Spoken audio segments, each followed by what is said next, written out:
ओम पूर्णमदः पूर्णमिदं पूर्णात् पूर्णमुदच्यते पूर्णस्य पूर्णमादाय पूर्णमेवावशिष्यते। ओम शांति शांति शांति।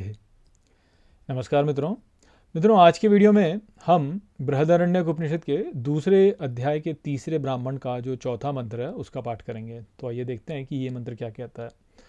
तो जो मंत्र वह कहता है, अथ अध्यात्मम इदमेव मूर्तम यद अन्यत प्राणाच्च, अर्थात अब आध्यात्म है, यहाँ ही जो मूर्त है और प्राण से अन्य है। यश्च अयम अंतरात्मन आकाशः, अर्थात और जो इस अंतरात्मा का आकाश है। एतन् मर्त्यम एतत् स्थितम एतत् सत्, अर्थात यह नश्वर है, यह स्थित है, यह सत है। तस्येतस्य मूर्तस्य एतस्य मर्तस्य एतस्य स्थितस्य, अर्थात इस मूर्त का, इस नश्वर का, इस स्थित का, एतस्य सत एष रसो यच्चक्षुः, अर्थात इस सत का जो रस है यह चक्षु है। सतो ह एष रसः, अर्थात सत ही यह रस है।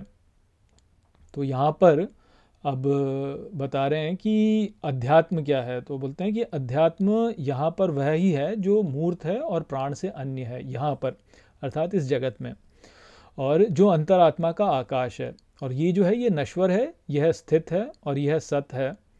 और इस का जो ये मूर्त है, जो नश्वर है और जो स्थित है, इसका जो रस है वह चक्षु है, और चक्षु है और सत ही वास्तव में यह रस है। तो यहाँ पे एक तो बताया जा रहा है कि सत, और दूसरा कि चक्षु। तो देखिए सबसे पहले तो ये कि यहाँ पे अध्यात्म के बारे में बताया जा रहा है। तो अध्यात्म जो है वो क्या है। अध्यात्म को यदि आप देखें तो ये अधि आत्म है। अधि आत्म अर्थात जो आत्म से बाहर निकले, ऊपर निकले, जो मैंपन से ऊपर उठे वास्तव में। तो जो मैंपन से ऊपर उठा है उसको बोला गया कि यह मूर्त है और ये प्राण से अन्य है। तो जो हमारा शरीर है वास्तव में, ये वास्तव में एक अध्यात्म से ही प्रकट हुआ है। और शरीर को केवल ये भौतिक शरीर मत मान लिए, ये संपूर्ण संसार जो है, ये संपूर्ण संसार, जैसे कि गीता में श्री कृष्ण ने कहा कि क्या बोला है कि क्षेत्रम, क्या कि जो क्षेत्र है वास्तव में, वो क्षेत्र जो है वो इदम शरीरम कौन्तेय क्षेत्रम इत्यभिधीयते।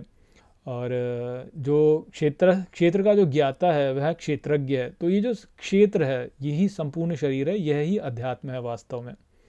तो केवल शरीर को केवल भौतिक शरीर से मत मानिए, ये संपूर्ण जगत है, ये कैसे उत्पन्न हुआ है वो बोला जा रहा है। तो क्या है कि ये जो शरीर प्रकट होता है, जो क्षेत्र प्रकट होता है, ये जो है वह, इसमें जो मूर्त है वह क्या है, वह प्राण से अन्य है और अंतरात्मा का आकाश है।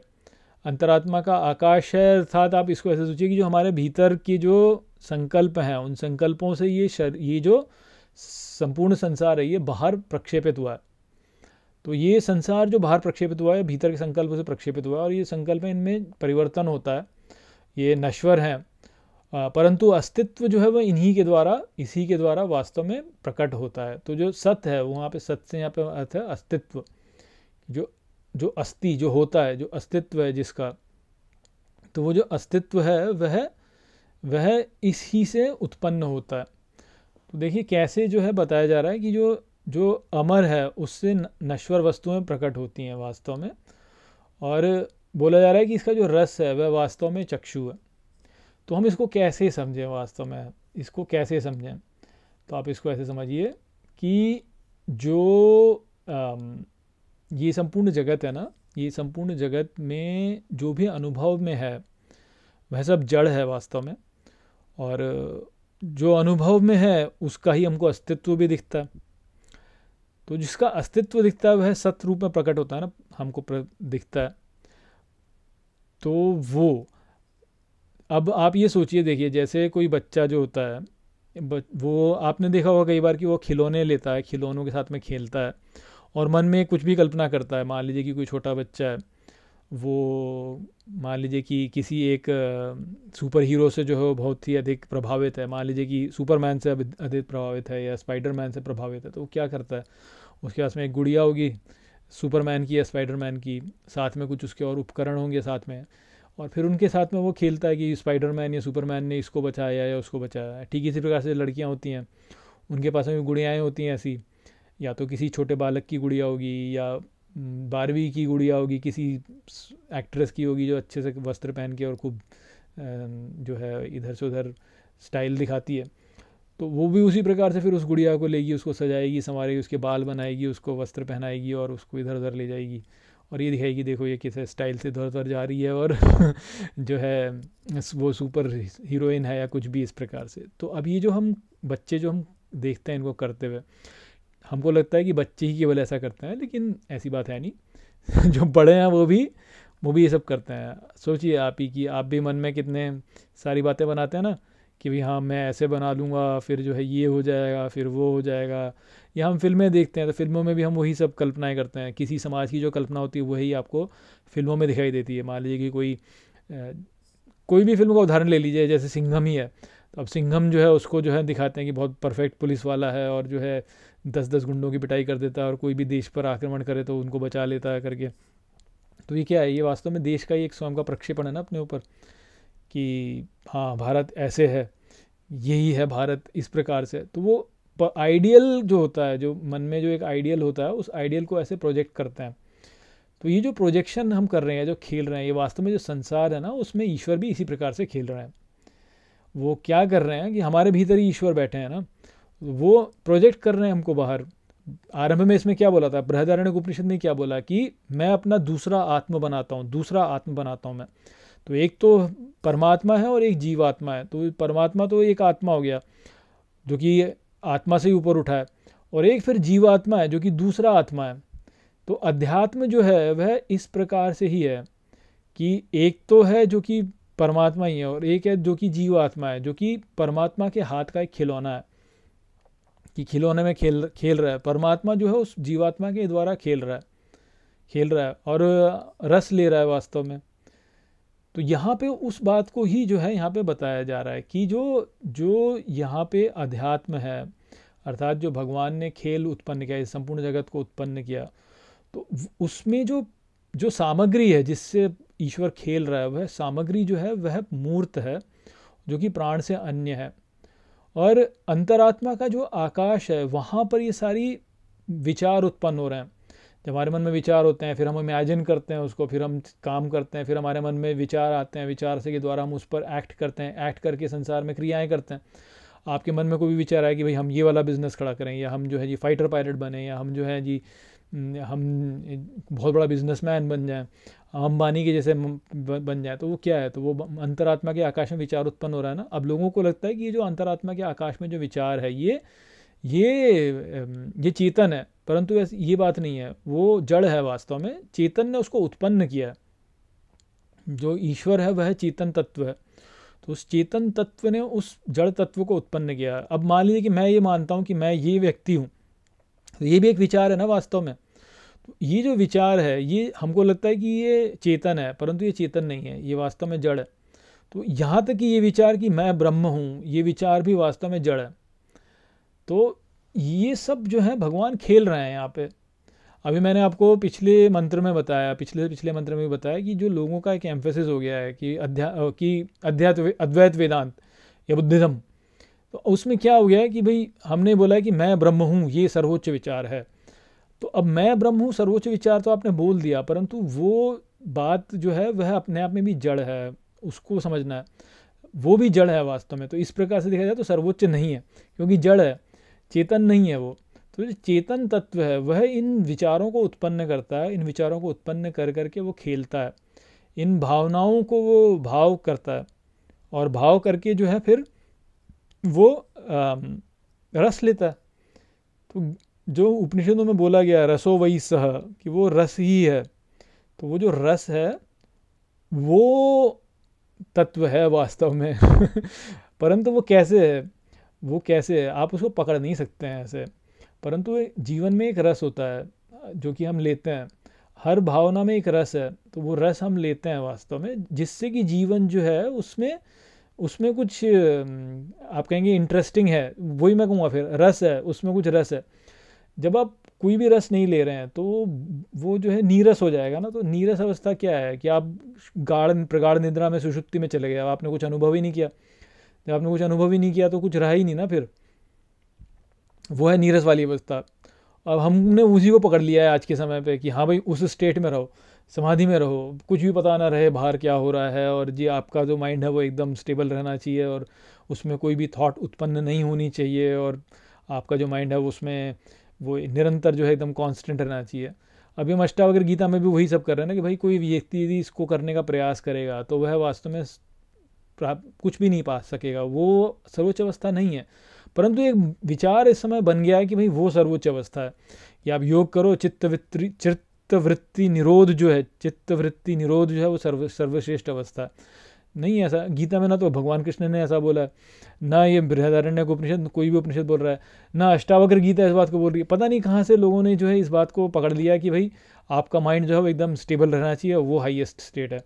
वो क्या स्टेट है? वो सुषुप्ति वाली स्टेट है, या वो मरने वाली अवस्था है। आप मर जाओ और फिर कभी जन्म ही ना हो आपका, तो वो कौन सी अवस्था में रहोगे? तो वो उस अवस्था में रहोगे कि कुछ अनुभव ही नहीं हो रहा है। ये तो ऐसा है कि लाश जो है वो लाश पड़ी हुई है कब्र में, तो वो वाली अवस्था है वो फिर। या जैसे पुराणों में मुचुकुंद की कथा आती है, मुचुकुंद कि राजा मुचुकुंद थे, जो उन्होंने बोला कि उनको बोला कि आप क्या चाहते हो, तो उन्होंने बोला कि मैं ऐसी अवस्था चाहता हूँ कि मैं सोया रहूँ और बस मैं सोया ही रहूँ, बस फिर मुझे किसी बात का ग्रहण ना हो। तो इंद्र ने फिर वो वरदान दिया, गुफा में वो मुचुकुंद चले गए और वो वहाँ पे सो गए। और परंतु उनको कुछ वरदान मिला था कि आप आँख खोलोगे तो जो आपके सामने प्रकट होगा वह भस्म हो जाएगा उस समय पे, ऐसा कुछ था। तो क्या क्या कथा है वो, कुछ तो यवन था कोई उसमें, जो भगवान कृष्ण के पीछे पड़ता है, तो भगवान कृष्ण उसको वहाँ ले जाते हैं, और उसको कोई ऐसे यवन कोई तो ये मिलता है वरदान कि उसको कोई नहीं मार सकता, भगवान कृष्ण भी नहीं मार सकते उसको। तो भगवान कृष्ण उसको वहाँ ले जाते हैं, तो फिर वो वहाँ पे जो है कुछ होता है और वो आँख खोलते हैं, मर जाता है। वो कथा है वो, पर उसमें जो बात है वो मुचुकुंद की जो स्टोरी है, जो मुचुकुंद की कथा है, उसमें यही वाली बात है कि भाई आप यदि आप उस अवस्था को चाहते हैं तो वो अवस्था नीरस अवस्था, उसमें कोई रस नहीं है, कोई रस नहीं। जैसे आप सुषुप्ति में जाते हैं, सुषुप्ति में चले गए, आपको कुछ पता ही नहीं है क्या हो रहा है, समय पूरा निकल जाता है, आपको पता ही नहीं चलता कि क्या हुआ। फिर आप उठते हो और बोलते हो कि हाँ मैं शांति से सोया, बस इतना ही आप बोल पाते हो, इससे अधिक आप नहीं बोल सकते। तो कोई रस थोड़ी था उसमें। तो अब उठोगे आप फिर तो बोर हो जाओगे, जो ये नहीं, कुछ अनुभव ही नहीं होगा उसमें, कुछ है ही नहीं वास्तव में, तो शून्यता है, कुछ है ही नहीं उसमें। तो आपको यदि वो चाहते हो तो ठीक है, आप वो चाह सकते हो मैं मना नहीं कर रहा हूँ आपको, लेकिन अधिकांश लोगों को वो नहीं चाहिए वास्तव में। पता नहीं कहाँ से वो बात उत्पन्न हो गई कि वो हाईएस्ट स्टेट है। हाईएस्ट स्टेट का क्या अर्थ होता है? हाईएस्ट स्टेट कुछ है ही नहीं वास्तव में, कोई हाईएस्ट स्टेट नहीं होती। तो रस है वास्तव में जो भी कुछ है। तो भगवान ने जो है अध्यात्म उत्पन्न किया है रस लेने के लिए। कि अभी मैंने आपको पिछले जो मंत्र था उसमें क्या बताया कि भगवान जो होते हैं वो दो, पुरुष और स्त्री रूप में उनका नाम लिया जाता है, राधा कृष्ण, शिव शक्ति, सीताराम। तो उसमें जो है एक जो है वो दूसरे का रस है, जो देवी है वह भगवान का रस है, जो भगवान है वो देवी का रस है। तो जो परिवर्तन वाला है उसके लिए अपरिवर्तनशील का रस होता है, जो अपरिवर्तनशील है उसके लिए परिवर्तनशील का रस है। तो अध्यात्म जो है वो उस रस के लिए ही है। ये संसार जो प्रकट हुआ है वो उस रस को लेने के लिए प्रकट हुआ है।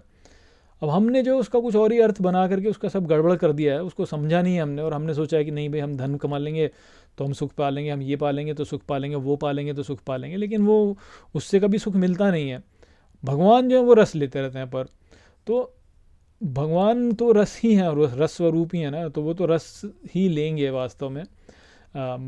तो वो जो रस है वह, उस रस को पाना ही वास्तव में जीवन का लक्ष्य। हमारे जीवन का जो लक्ष्य है वो भगवान को रस देना ही है। हम भगवान का मूर्त स्वरूप हैं, मूर्त रूप हैं वास्तव में, सबके सभी वास्तव में भगवान का मूर्त रूप हैं। या इस प्रकार समझिए कि जैसे भगवान ने गीता में बोला कि मेरी दो शक्तियाँ हैं, पराशक्ति और अपराशक्ति। तो हम जो है भगवान की पराशक्ति हैं। अपराशक्ति ये सब जड़ जो है यहाँ पे है, वो जड़ जो है वो तो है, परंतु उस जड़ को अनुभव, भगवान को उसको अनुभव कराने के लिए जो शक्ति है वह उनकी पराशक्ति है, वो हम है। तो हमारे जीवन का जो लक्ष्य है वो भगवान को रस देना है, यह ही रास है। तो वो रस देना जो है वह हमारे जीवन का लक्ष्य है। पर वो रस अब हम किस प्रकार से देते हैं वो हमारे स्वभाव पर निर्भर करता है कि हमारा क्या स्वभाव है। बस अब समस्या यही है कि आज के समय जो है लोगों ने उस स्पिरिचुअलिटी को जो है बस वहीं तक छोड़ दिया है कि स्पेशली जो एजुकेटेड लोग हैं उनने स्पिरिचुअलिटी को कहाँ पर पहुँचा दिया कि जी हाँ माइंड स्टेबल ये है जी हमारा। क्यों है वो? क्योंकि ये सोचा है कि भाई सारे लोग जो हैं वो इसी बात चीज़ को बोलते हैं, पढ़े लिखे जो सोफिस्टिकेटेड लोग हैं ज्ञानी लोग जो हैं वो तो इसी बात को बोलते हैं और हम तो जी ज्ञानी हैं, हम भक्त हैं नहीं, हम भक्त नहीं हैं जी, भक्त जो होते हैं तो मूर्ख लोग होते हैं, हम तो ज्ञानी हैं तो हमको जो है ये चाहिए। तो इस कारण से इस बात को कभी अनुभव नहीं कर पाते और वहीं फंसे रहते हैं कि हम प्रयास कर लें, प्रयास करके जो है माइंड स्टेबल कर लें और जो है हम बहुत परफेक्ट मेडिटेशन करेंगे, बैठेंगे और हमारा माइंड बिल्कुल भी इधर उधर नहीं जाएगा। उसमें चला जाता है लोगों का माइंड, इस कारण से वहाँ चला जाता है। तो इस बात को समझ नहीं पाता। तो अभी अष्टावक्र गीता में बोलेंगे, अष्टावक्र गीता में जो है अष्टावक्र जो है वो जनक महाराज को बोलेंगे कि कोई भाव करने वाला भावक होता है और जो कोई किसी भी भाव को न करने वाला जो भावक है उसमें कोई अंतर नहीं है वास्तव में। तो अभी समस्या वही है कि लोगों ने जो है ये सोच लिया है कि हम जो है मेडिटेशन करेंगे और हमारे अंदर कोई भी भाव नहीं रहेगा और हम बेस्ट हो जाएंगे, उससे उस हाईएस्ट स्टेट को पहुंचेंगे। वो कोई हाईएस्ट स्टेट नहीं है वास्तव में। हाईएस्ट स्टेट कौन सी है? हाईएस्ट स्टेट है ये रस देना, भगवान को रस देना जो है यह ही हाईएस्ट स्टेट है। अपनी इच्छा न चलाना, जो स्वाभाविक अवस्था से जो भगवान को रस दिया जाए उस रस को देना जो है वह हाईएस्ट स्टेट है। और अष्टावक्र गीता में उसको अभावक बोला गया है। वहाँ पे उन्होंने अभावक बोला क्योंकि अष्टावक्र गीता जो वो ज्ञान वाला शास्त्र है, तो वहाँ पे उसको बोला गया है कि अभावक में अवस्थित हो जाना। परंतु जो भक्त होता है वह भी वास्तव में अभावक ही हो जाता है क्योंकि उसके सारे भाव भगवान के लिए ही होते हैं। तो भगवान के लिए होना या अभावक होना, ज्ञान में अभावक, भक्ति में भगवान के लिए होना वो। और यहाँ पे उसको बोला जाएगा नीति नेति, कहीं ये भी नहीं, ये भी नहीं, ये भी नहीं, ये भी नहीं। तो वो वाली बात है जो कि यहाँ पे हमको भी बताई जा रही है। तो आशा करता हूँ कि मैंने इस मंत्र को आपको ठीक प्रकार से समझा दिया होगा। चलिए इसी के साथ इस वीडियो को यहीं पे समाप्त करते हैं। नमस्ते।